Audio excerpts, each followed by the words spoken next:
അസ്സലാമു അലൈക്കും. കാലിക്കറ്റ് ഫ്ലേവേഴ്സിലേക്ക് എല്ലാവർക്കും വീണ്ടും സ്വാഗതം. ഇന്ന് നമ്മൾ കോഴിക്കോട്ടുകാരെ സ്പെഷ്യൽ കടുക്കച്ചോറൊന്ന് നിങ്ങളെ പരിചയപ്പെടുത്താമെന്ന് വിചാരിച്ച്. അപ്പോൾ പേര് കേൾക്കുമ്പോൾ തന്നെ മനസ്സിലാവും, കല്ലുമ്മക്കായൊക്കെ ചേർത്തിട്ടുണ്ടാക്കുന്ന ഒരു സ്പെഷ്യൽ ചോറാണ്. നല്ല സിമ്പിളായിട്ടുള്ളൊരു നാടൻ റെസിപ്പിയാണ്. അതുമാത്രമല്ല, എനിക്ക് ഏറ്റവും ഇഷ്ടപ്പെട്ടൊരു ചോറും കൂടെയാണ്.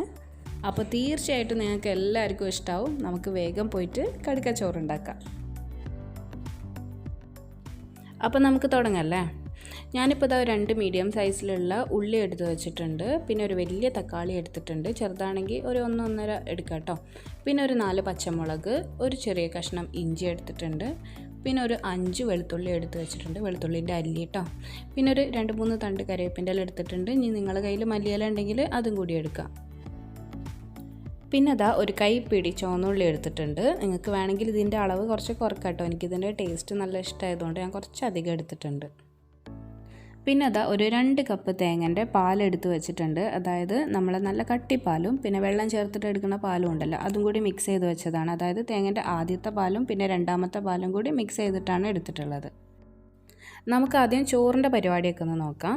ഞാനിതാ ഒരു അലുമിനിയത്തിൻ്റെ കുക്കറാണ് ഇപ്പോൾ അടുപ്പത്ത് വെച്ചിട്ടുള്ളത്. ഇത് സ്റ്റീലിൻ്റെ കുക്കറിൽ ഉണ്ടാക്കുമ്പോൾ എനിക്ക് ചെറിയൊരു പ്രശ്നം വരുന്നുണ്ട്, ചെറുതായിട്ട് അടിയിലൊക്കെ പിടിക്കും. അതുകൊണ്ട് ഞാനിത് ഉണ്ടാക്കുമ്പോൾ അലുമിനിയം കുക്കറിലാണ് കേട്ടോ ഉണ്ടാക്കൽ.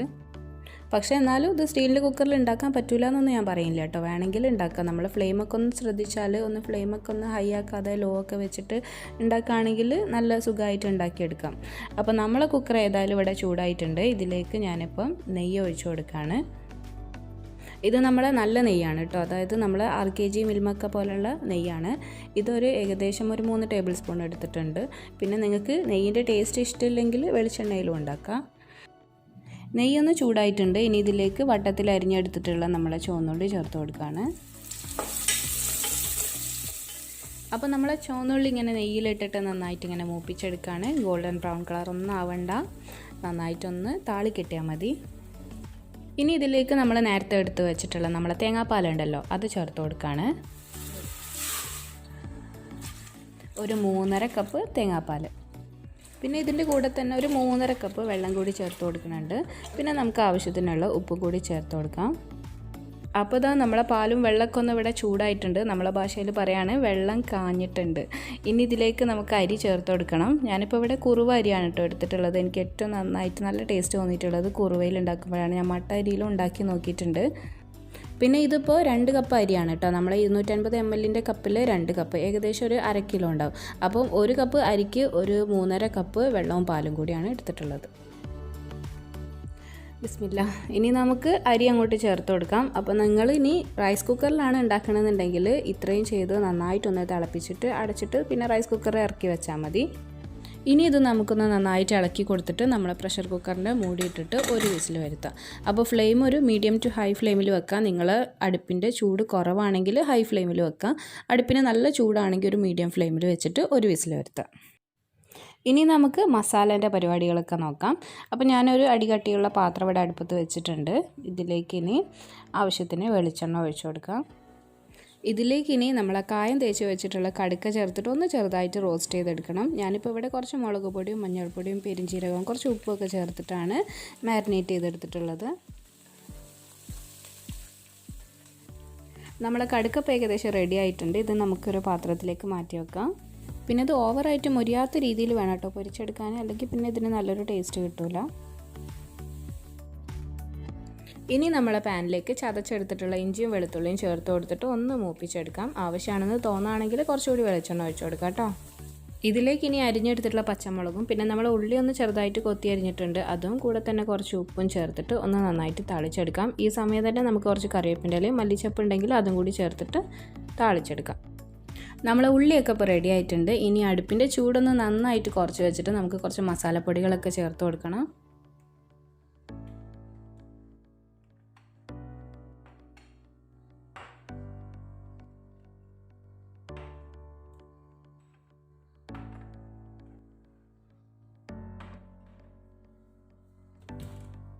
ഒരു 1/4 ടീസ്പൂണ് മഞ്ഞൾപ്പൊടി, 1 ടീസ്പൂണ് മുളക് പൊടി, 2 ടീസ്പൂണ് മല്ലിപ്പൊടി, പിന്നെ 1/2 ടീസ്പൂണ് പെരിഞ്ചീരകപ്പൊടി, പിന്നെ ഒരു 1/4 ടീസ്പൂണ് ഗരം മസാല.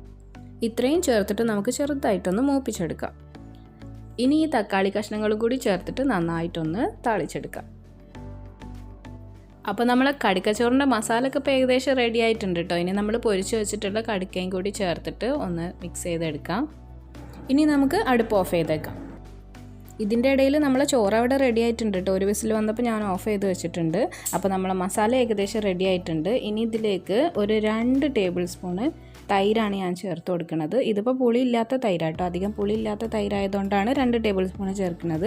ഇനി നിങ്ങൾക്ക് തൈര് ചേർക്കാൻ താല്പര്യം ഇല്ലെങ്കിൽ തൈര് ചേർക്കേണ്ട ആവശ്യമില്ല, ഒരു കുറച്ച് ചെറുനാരങ്ങ നീര് ചേർത്താലും മതി. പിന്നെ നാട്ടിലത്തെ തൈരൊക്കെ ആണെങ്കിൽ 1 ടേബിൾ സ്പൂണൊക്കെ ചേർത്താൽ മതിയാവും കേട്ടോ. അത്യാവശ്യം പുളിയുള്ള തൈരല്ലേ നാട്ടിലത്തത്. പിന്നെ ഇതിനധികം പുളിൻ്റെ ആവശ്യമില്ല. അത്യാവശ്യം നമ്മൾ തക്കാളി ചേർത്തതുകൊണ്ട് തന്നെ അത്യാവശ്യം പുളി ഉണ്ടാവും. അപ്പം അധികം പുളിയായാൽ പിന്നെ രസം ഉണ്ടാവില്ല. ഇനി നമുക്ക് ചോറിൻ്റെ കഥ എന്താണെന്ന് നോക്കണ്ടേ. അപ്പോൾ ചോറൊക്കെ ആവിയൊക്കെ പോയിട്ട് ഇവിടെ റെഡി ആയിട്ടുണ്ട്. നമുക്ക് തുറന്ന് നോക്കാം. വെള്ളവും വേവും ഒക്കെ കറക്റ്റായിട്ട് കിട്ടിയിട്ടുണ്ട്. നമുക്കിതൊന്ന് നന്നായിട്ട് മിക്സ് ചെയ്തെടുക്കാം.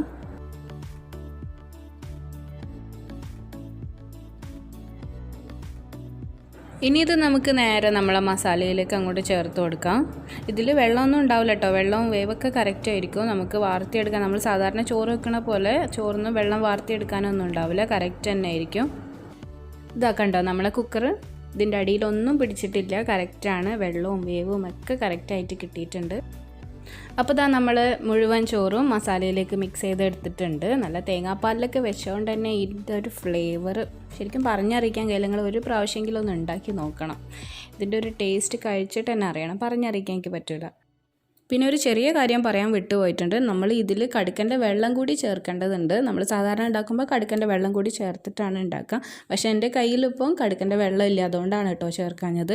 അപ്പോൾ നിങ്ങൾ ഈ ചോറ് വെക്കുമ്പോൾ നമ്മൾ തേങ്ങാപ്പാലും വെള്ളവും ചേർത്തല്ലോ, അതിൽ 1 കപ്പ് കടുക്കൻ്റെ വെള്ളം കൂടി ചേർക്കുക. അതായത് നമ്മൾ അതിൻ്റെ അളവ് കുറക്കണം കേട്ടോ ചേർക്കുമ്പോൾ. പിന്നെ നമ്മളെ മസാലയിലും ഒരു 2-3 ടേബിൾ സ്പൂണ് വെള്ളം കൂടി ചേർത്താൽ നല്ല ഫ്ലേവർ ആയിരിക്കും. കടുക്കൻ്റെ വെള്ളം എങ്ങനെ എടുക്കാമെന്ന് അറിയാത്തവരുണ്ടെങ്കിൽ നമ്മളെ കിരീക്കൻ്റെ വീഡിയോ ഒന്ന് കണ്ടു നോക്കാം. ഞാനതിൽ ഡീറ്റെയിൽ ആയിട്ട് പറഞ്ഞിട്ടുണ്ട്.